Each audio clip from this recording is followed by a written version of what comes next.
Where we left off on Monday, our next area that we're looking at is Egypt. But just to quickly summarize before we do, so I'm going to promise I'll come back. Shut this down for a second, okay? Because from here on out, some of the other places that we look at, Egypt, India, China, they pretty much follow the same pattern. So we're not gonna spend a huge amount of time. But remember the first civilization basically happens in Mesopotamia. Just like the other areas we're gonna look at, it happens there because it is next to, in this case, 2 rivers. Some of the other areas only have one, the Tigris and the Euphrates, okay? The pattern is identical. All right.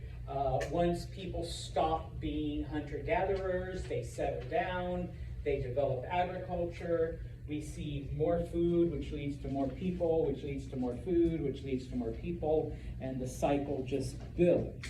Okay. When this happens, the people that are really, really bad at farming don't have to worry because there's plenty of food, and so now they can focus on some of those other things that help, people advance and help societies progress. And so, now granted, this takes, hundreds and in some cases thousands of years, but we see the development of complex societies now, okay? And so, we go from these tiny settlements to these villages, and those continue to grow into towns and then eventually into cities.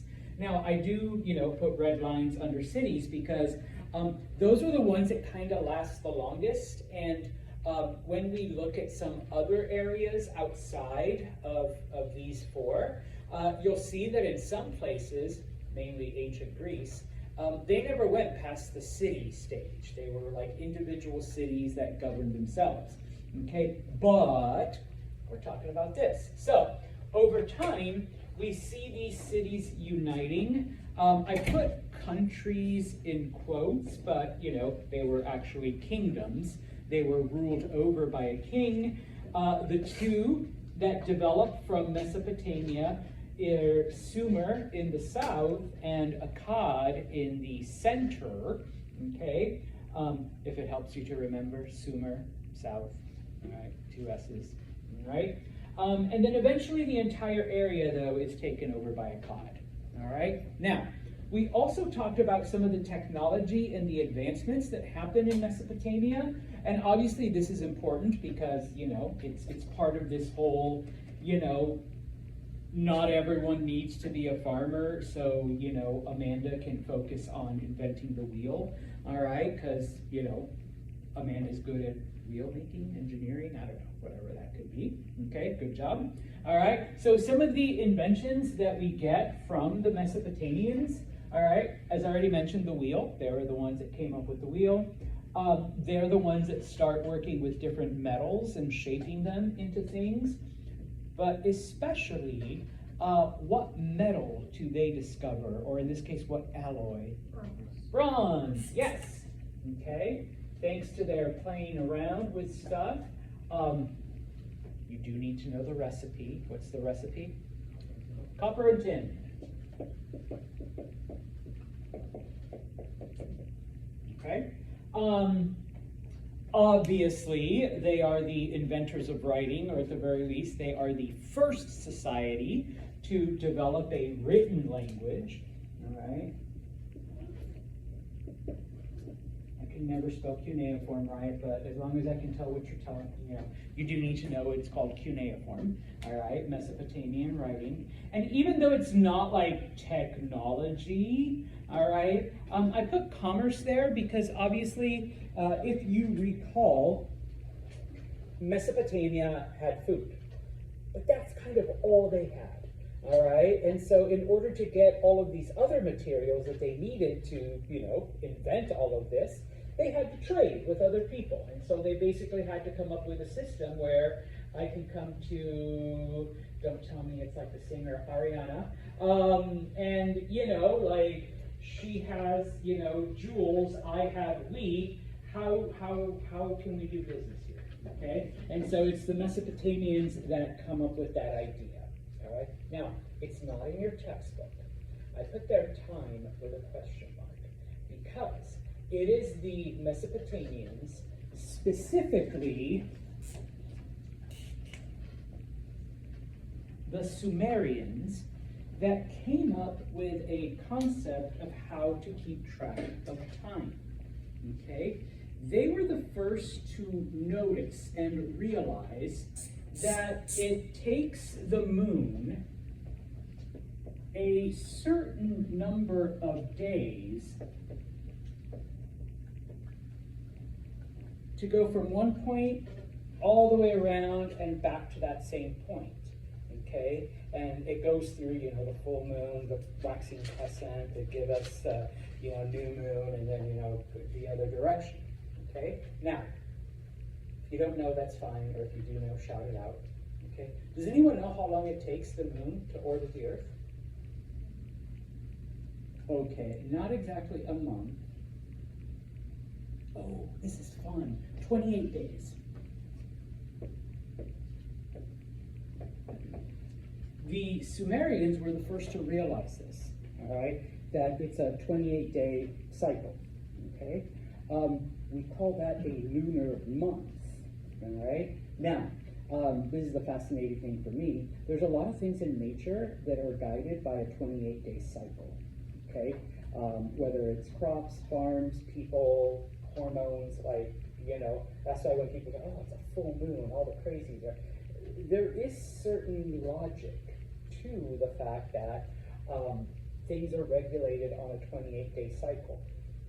The Sumerians, the Mesopotamians, were the first to realize this, number one. So they start keeping track of time in 28-day periods. Okay? Now, do we still use this today? Not totally. Some cultures do. Some Eastern cultures still keep a lunar calendar. And so things like, people call it the Chinese New Year, but it's really the Lunar New Year. That's on a 28-day calendar, okay? Certain holidays are kept on a 28-day calendar, on the lunar calendar, okay? That's why, they tend to shift, because 28 days doesn't equal to one full year, like always at the same time, all right? But it was the Mesopotamians, all right? Now, that's great for 28 days. To keep track of shorter periods, they realized that the best way to do this is to divide everything into multiples of 12s and 60s. Now, I know 12 is 60 is made up of 12s, okay, type of thing. And so people are like, huh? Okay. How many seconds in a minute? How many minutes in an hour? How many hours in a day? But if you divide it by 2, it's 2 periods of 12. Okay? And you multiply 12, by 5, you get 60. Okay? Do we still keep track of time that way? In 8,000 years, we haven't figured out a better way to keep track of time. Okay? They were the ones that came up with it. I have an old school watch. I'm still using it. Mine has 12, and then another 12 for night, and then 60, and then 60, okay, type of thing. All right? I know, I'm a dork. I geek out on shit like this. All right? The fact that, somebody 8,000 years ago invented it, and despite all of our technology and everything else, we still haven't come up with a better way of keeping track of our minutes and seconds and hours. Okay? I think mathematicians call it base 12, whereas like the decimal system is base 10, but yeah. All right? Anyway, let's go to the Egyptians, because there are no slouches. All right? Now, when it comes to Egypt, okay, we're not going to spend a whole lot of time with the whole, and food and people and that, because it happens pretty much the same way, okay? But, obviously, there's differences, okay? But before we get to that, all right, 4000 BCE, we begin to see the first villages and towns up and down the Nile River. Okay. Oh, yeah. They do it on the Nile. All right. Mesopotamians, Tigris and Euphrates. Egyptians, the Nile. So basically, they start about 3,000 years after the Mesopotamians.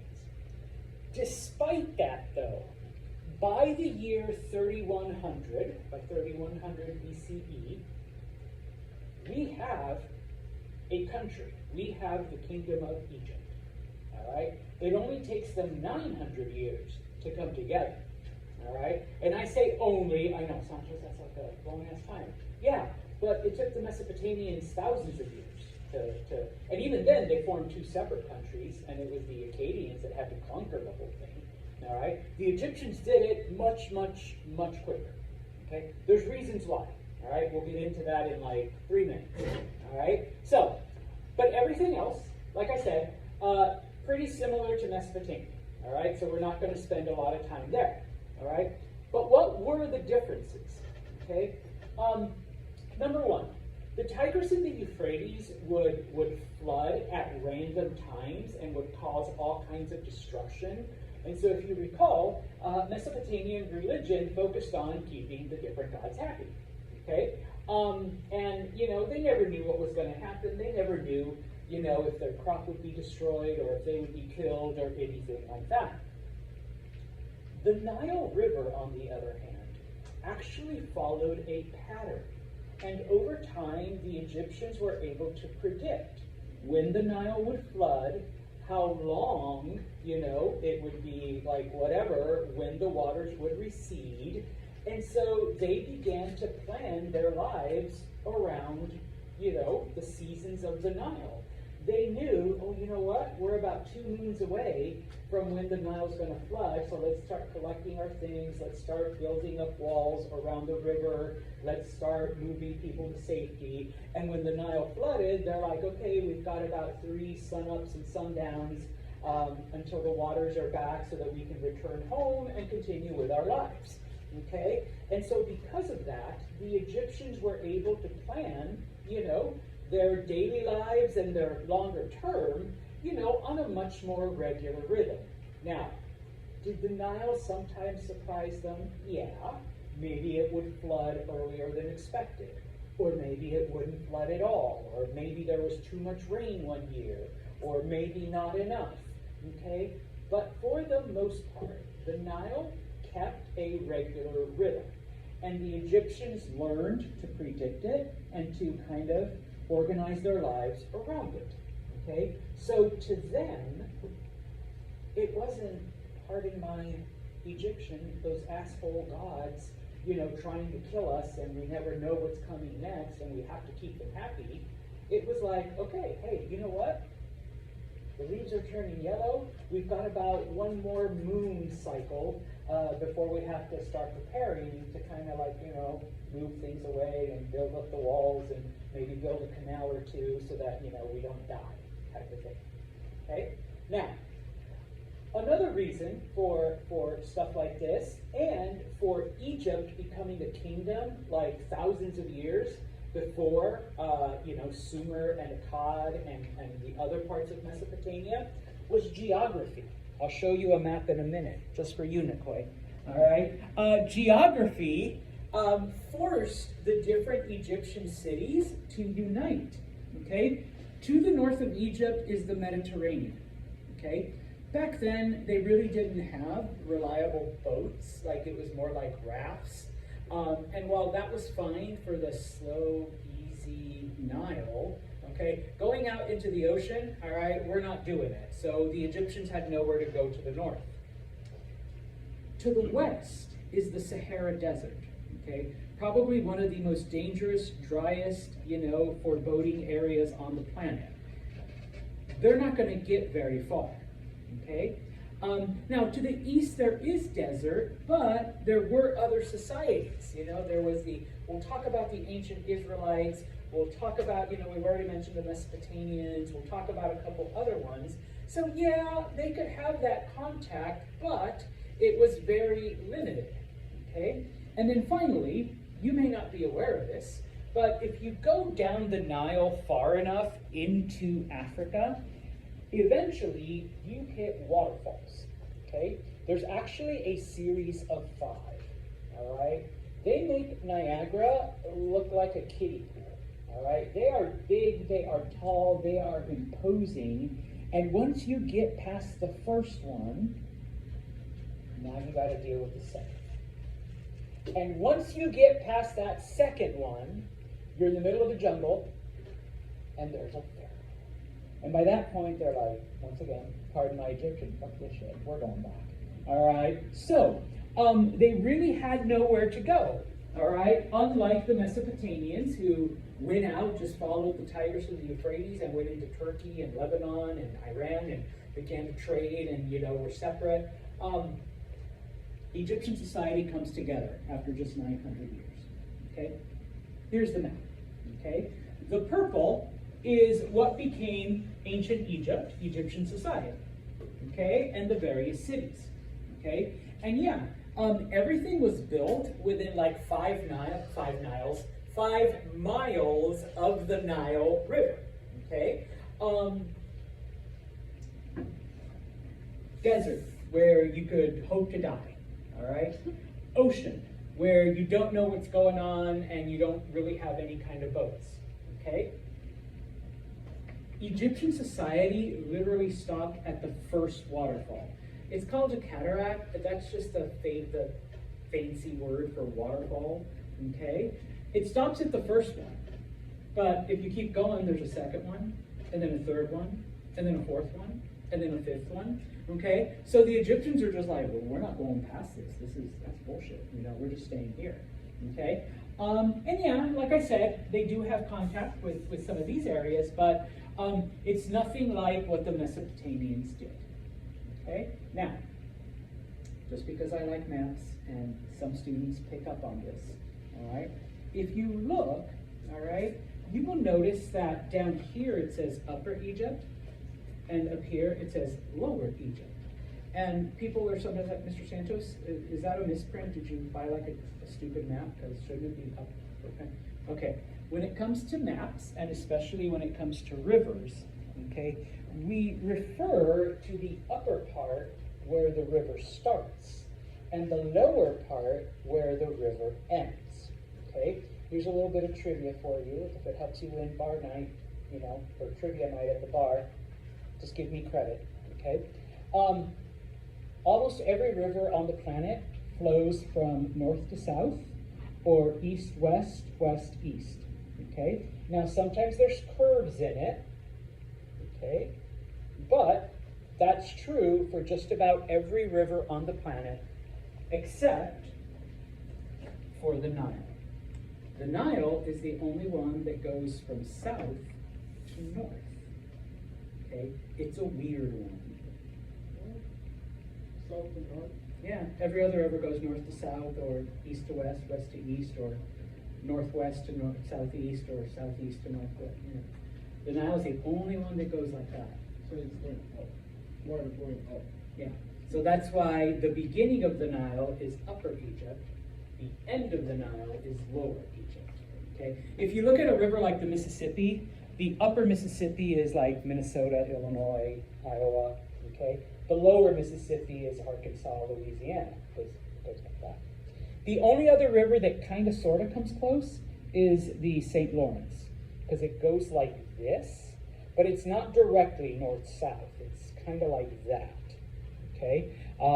So that one comes close, but the Nile is the only one that goes north to south, all right? So that's why you have Upper Egypt, Lower Egypt, and it's reversed, okay? Now you know something, all right? So when someone, what's the only river on the planet? And Audrey's going to kick her buzz like, the Nile, and her team's going to win like $200 in free beer that night. And it's like, ooh, yeah, and she'll be like, thank you, Santos. All right, so there you go, okay? Now, a couple more things about Egypt, all right? They were a kingdom, all right? They called their king Pharaoh. They didn't stick to just the word king. So that is something I'm going to ask you. I promise it's a multiple choice, like, what were Egyptian kings called? A, Pharaoh, B, I don't know, the high cricket, C, the man with the power, whatever. All right, they're called pharaohs. Okay, number one. Number two, because remember that religion originally starts to explain the different phenomenons of nature, and so when it came to the Mesopotamians, obviously they had to explain why, things were flooding and things were getting destroyed, and why the gods were always angry, and how humanity can keep the gods happy so that they don't kill us. Because Egypt was a little bit more stable, because the river, was predictable and functioned like pretty much in a cycle, okay? The philosophy that the Egyptians developed was one called Ma'at, all right? Now, Ma'at is also the name of one of their gods, but Ma'at, in this case, refers to harmony and order in the universe. That basically, the gods that are out there, they're trying to maintain that equilibrium, that peace, that harmony. As humans, it's your job to help the gods keep things in balance and harmony. Okay? It's not your job to keep the gods happy and hopefully they don't smite you and send a flood. It's your job to, hey, the gods are trying to maintain balance in the universe. What can we do to help? Okay? What's our part in maintaining Ma'at? Okay? So a lot nicer religion, let's say. Okay? Now, when it comes to the ruling of Egypt, yes, we have a king, and the king is a pharaoh. Okay? But it wasn't strictly the pharaoh.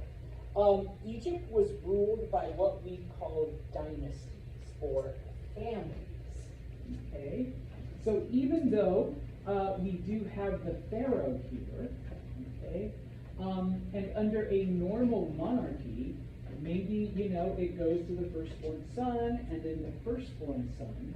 Okay, the Egyptians recognize that the firstborn son isn't always the most qualified or the best.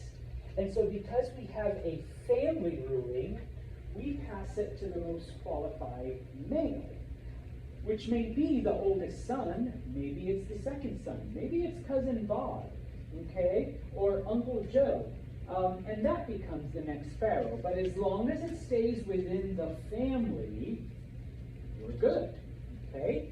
Now, Egyptian history is broken up into three periods: the Old Kingdom, the Middle Kingdom, and the New Kingdom.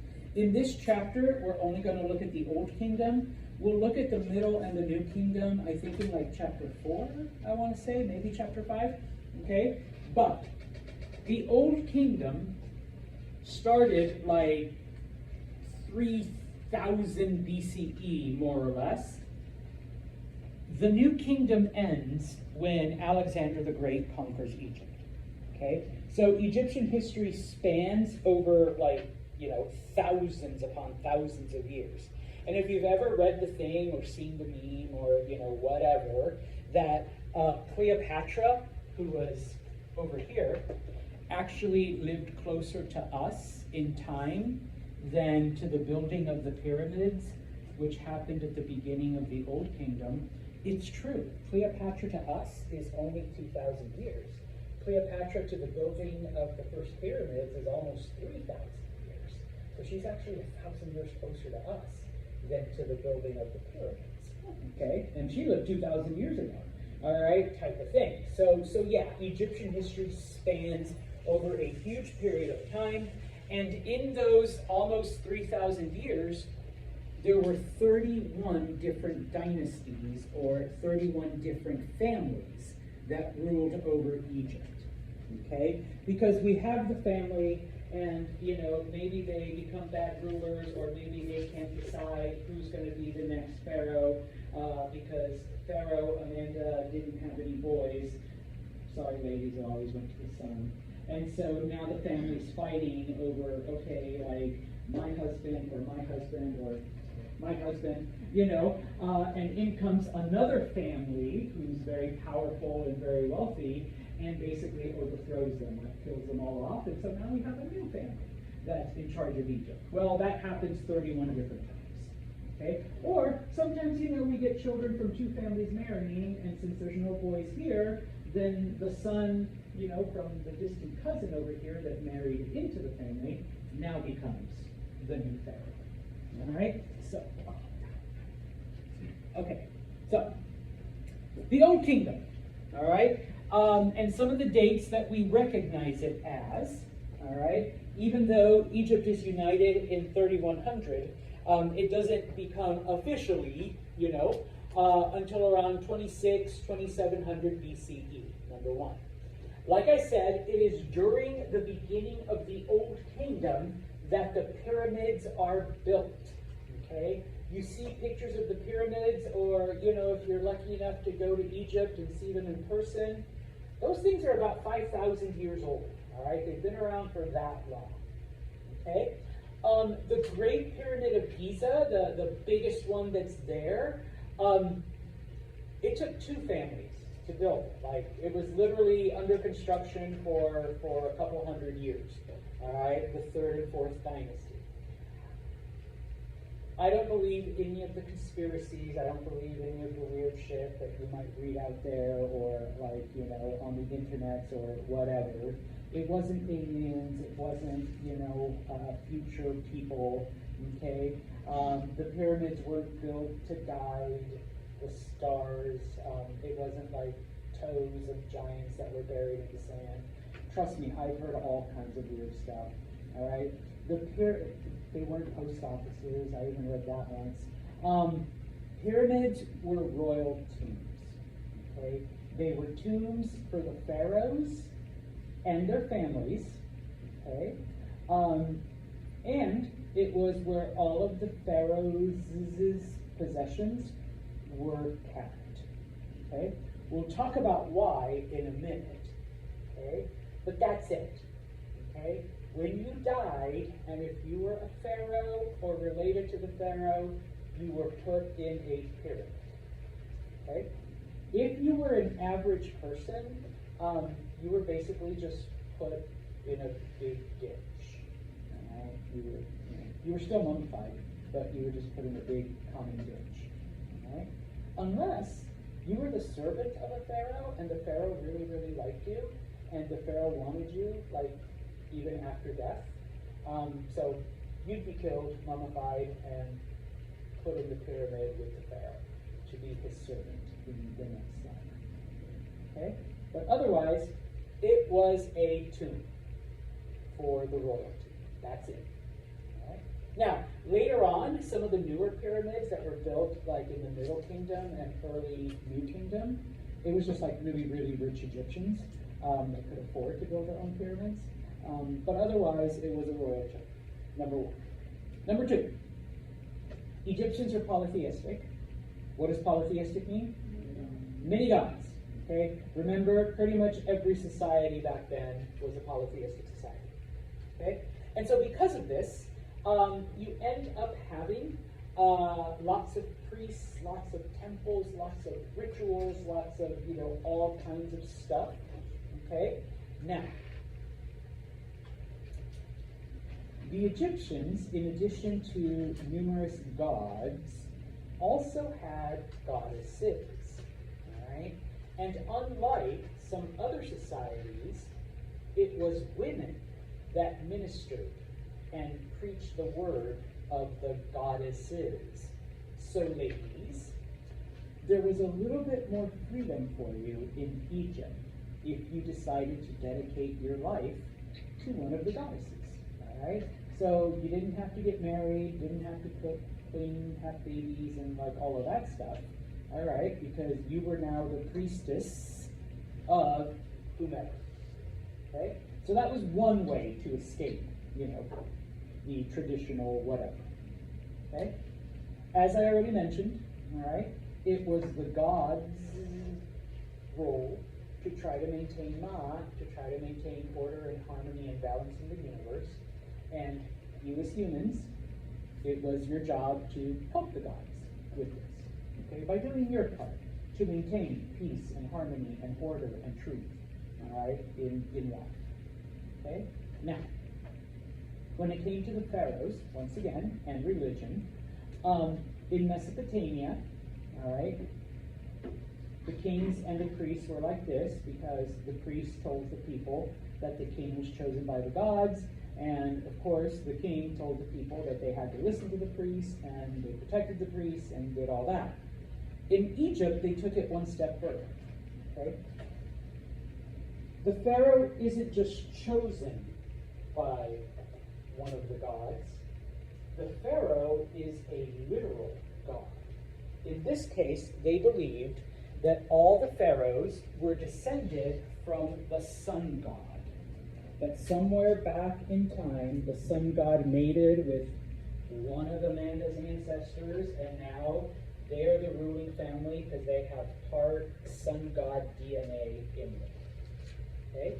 Now, I put a couple names there because, number one, depending on the translation, all right, but also you will see that in Egyptian culture, at least back then, sometimes they would combine gods, like if they had similar qualities or similar powers or whatever.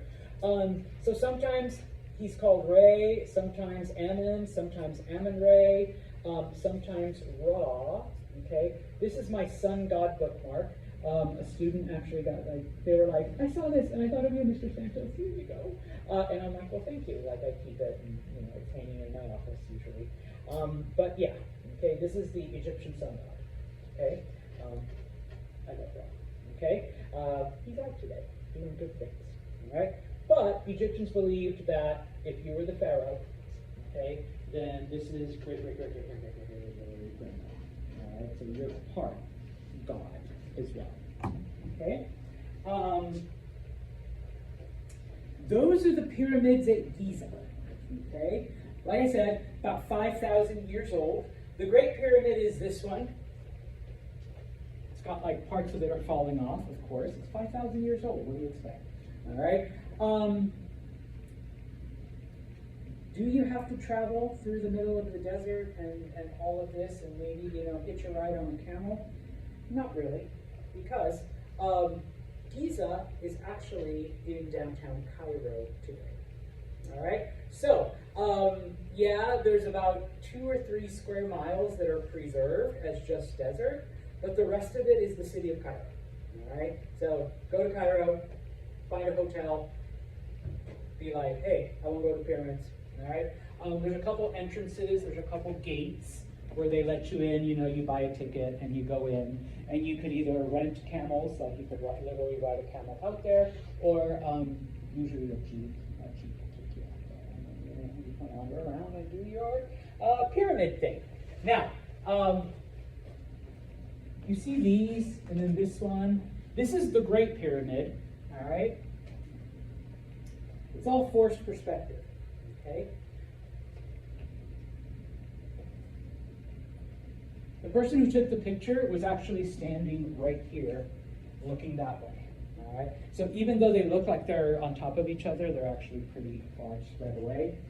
There's a travel blogger that I follow on occasion, and they actually did a thing from Egypt.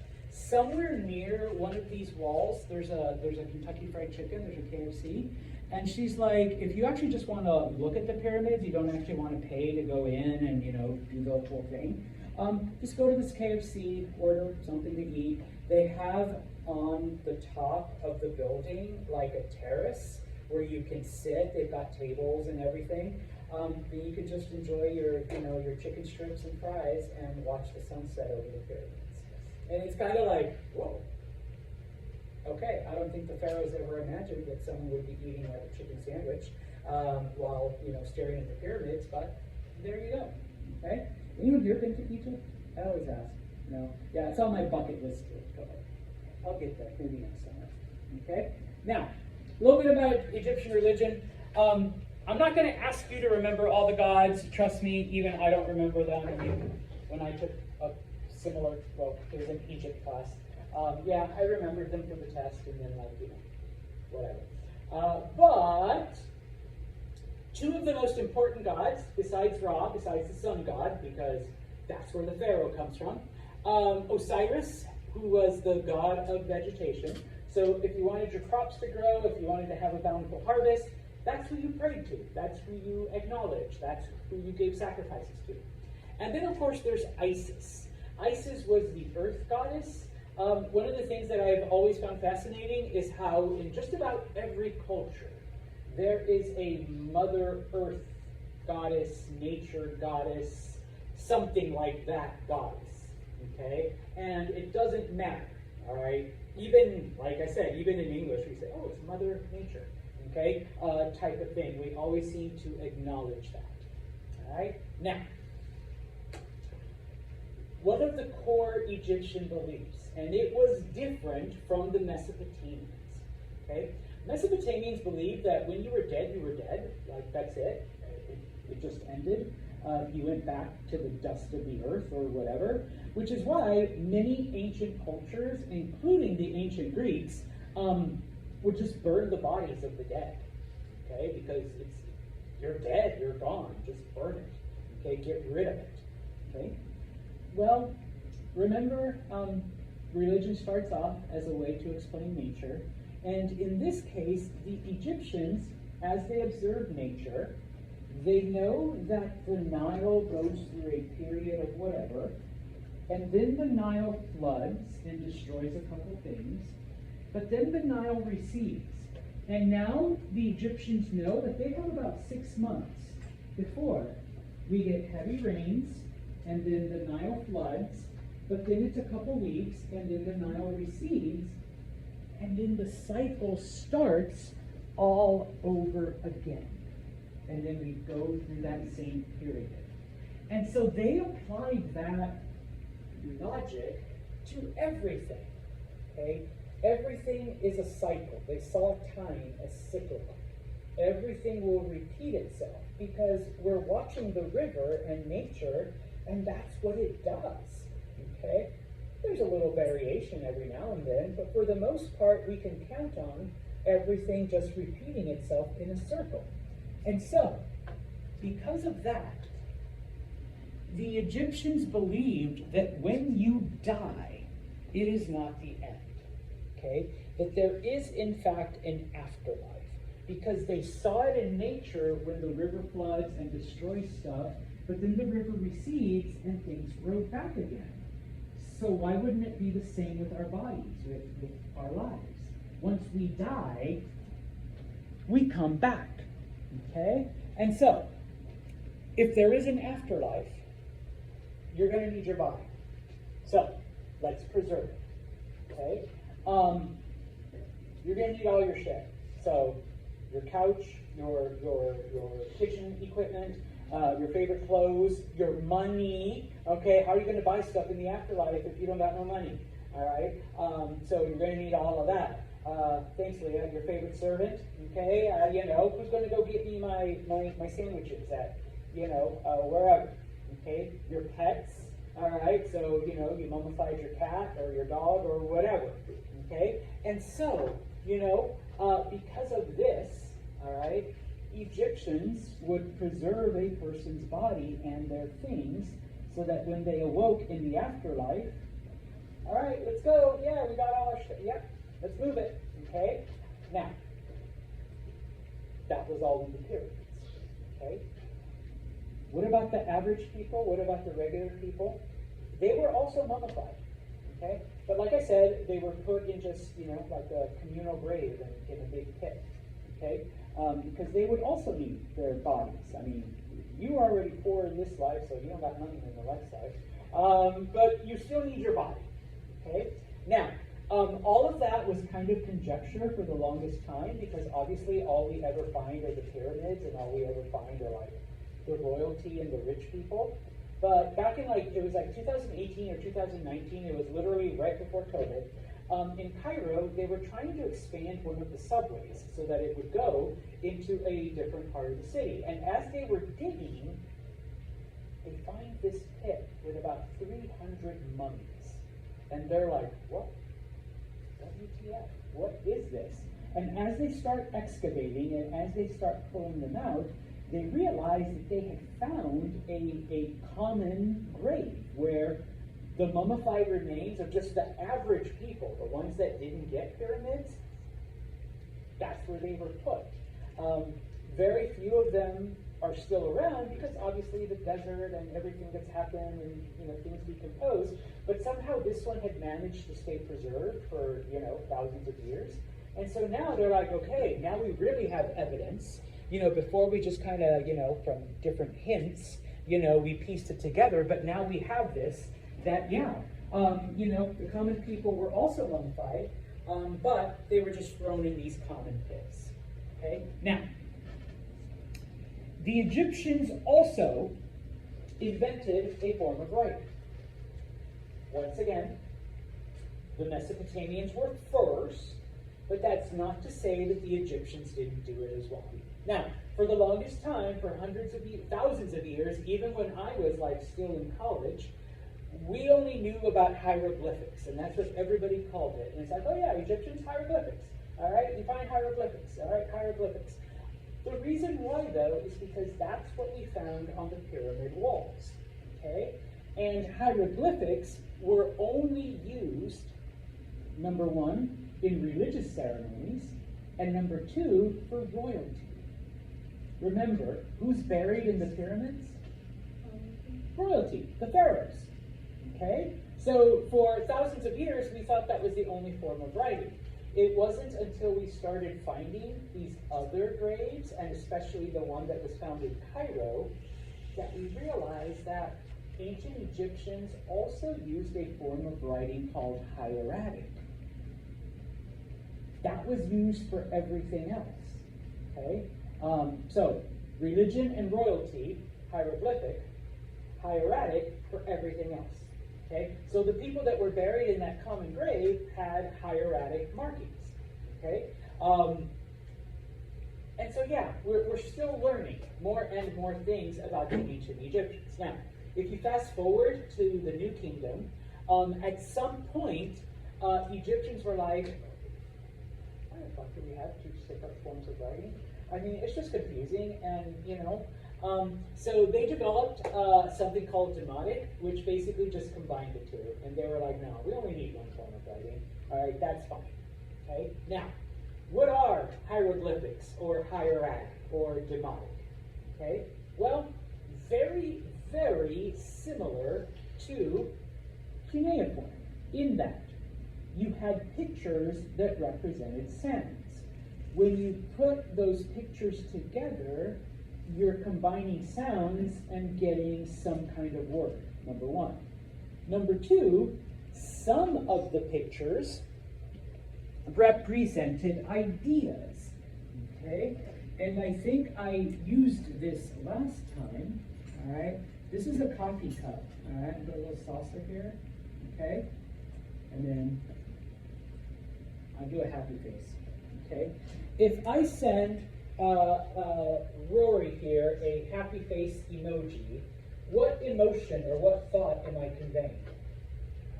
Happy, okay? And so yeah, the Egyptians did that too, okay? Or if I text Rory a coffee cup with a question mark, all right, what's the message I'm sending? Yeah, you want to get coffee? All right. Yeah. All right. Now, obviously, we all know those symbols, those signs, those whatever. So to us, it's just like, okay, yeah, it makes sense. But those old Egyptian pictures and symbols, it's kind of like, what the fuck was this? What's the snake for? Type of thing. All right. Now, of course, Rory might respond, and I'm trying to do a thumb up. All right. She just sends me a thumb up. Okay, which means bet. All right, yeah, we're going to get coffee. Okay, type of thing.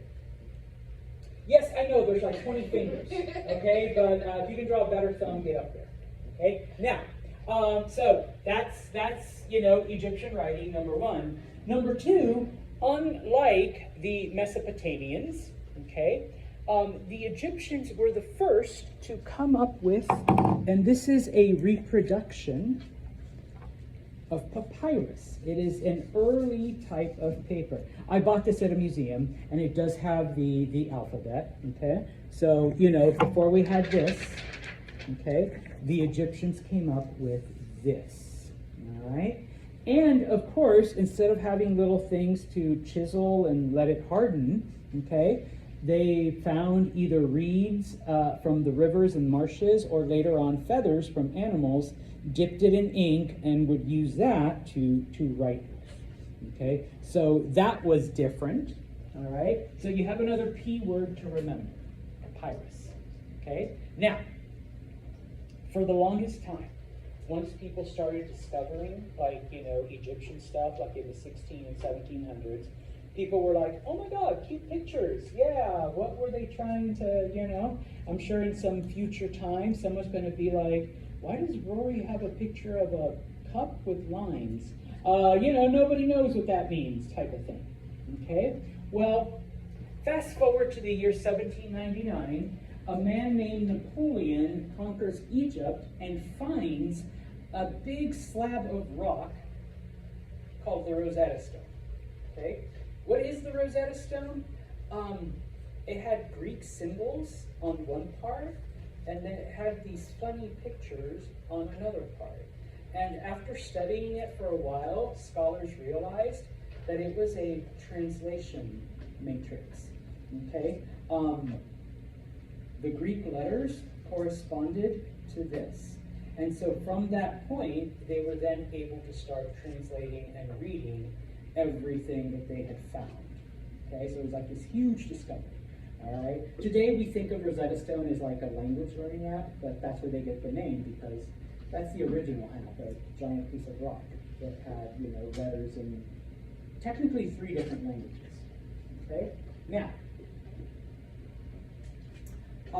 Egyptian writing and and papyrus. Okay. On occasion, they would also include pictures. They would illustrate it for you. All right. This is the Egyptian alphabet. Now, the letters, the Latin letters that you see, that is the closest approximation of English sounds. Okay, so it's not like a direct, ooh, I'm going to write in Egyptian. No. Okay, that's like the closest we can come up to what sound it would have made.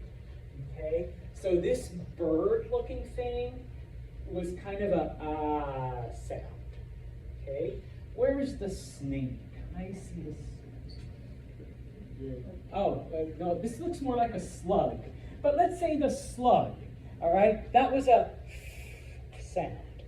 Okay, and the thing that kind of looks like water, the lines up and down, that was like a sound. Okay, so you would put those together, the different sounds, to form words, but at the same time, you could also throw in a happy face or a thumbs up, or, you know, symbols that represented ideas and not necessarily a sound. Okay, so it was a little bit more complex than what we have, all right, in that regard. What Okay? would the KH sound be?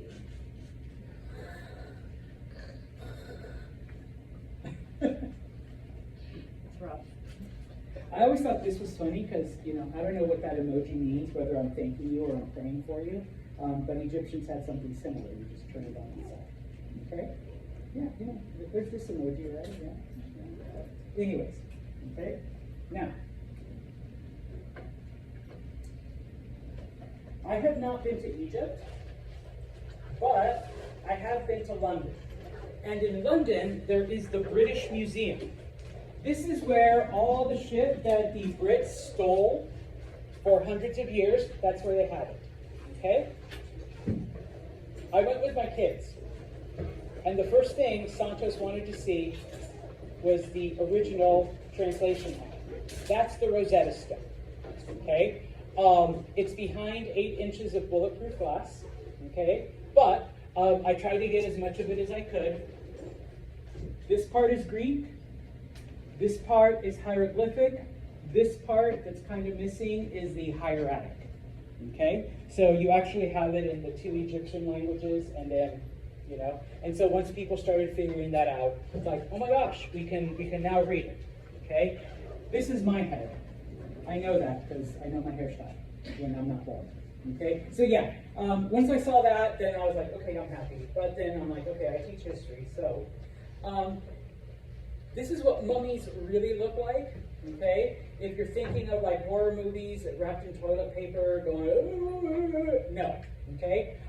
First, you have this whole outer wrapping thing, all right? You do have like a picture of whomever is in there and different scenes from their life, like kind of telling their life story, okay? Ignore my son. Those are then put inside a sarcophagus, okay, and then that's covered up, and so that's where the mummy is preserved, all right? Now, some of the things about the Egyptians is that they actually had some basic like medical knowledge. This are examples of different dental work, and some of the teeth actually have fillings in them. So they like, yeah, this was like thousands of years ago, okay? And so like you can kind of see where some of them, you know, were extracted and, you know, had fillings. I don't know what happened to this guy, okay, but, you know, broken jaws and stuff like that. And I always find it fascinating that, you know, at some point, they were trying to do some of that stuff as well thousands of years ago. It's not like a modern thing, okay? Ignore my daughter.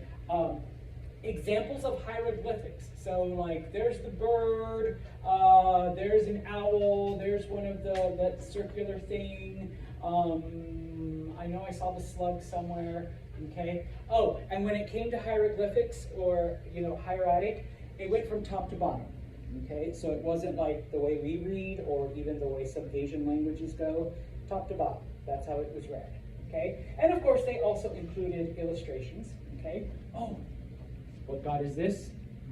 Ra, yeah, this is, could be Anubis too, all right? I'm not 100% sure. I like to think it's Ra, okay? That's what mummies actually look like, okay? Kind of like beef jerky, okay? The skin's all dried out. They took out all of the internal organs. They would literally suck them out and then preserve the flesh that was left. And so once you awakened in the afterlife, you're good to go. Pick up your body, pick up your stuff, and out the door. All right?